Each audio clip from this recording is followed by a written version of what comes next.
অনেকদিন পর বাড়িতে আসলাম, তো শীতের দিনে তো বাড়িতে অনেকে বলতে ধুলো বলে হয়, তো আমরা নায়কের মতো এই এন্ট্রিটা নিয়ে চলে গেলাম আমরা ধুলো উড়াতে।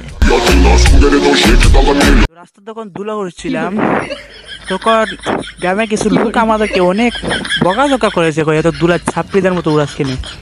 তো আমরা এদিকে আসতেছিলাম, হঠাৎ কয়েকজন মানুষকে আমরা ধুলোয় মাখামাখি করে দিয়েছি। পরে ওদের বকনিকে কি আর করার, আমরা যাচ্ছি বাজারের দিকে।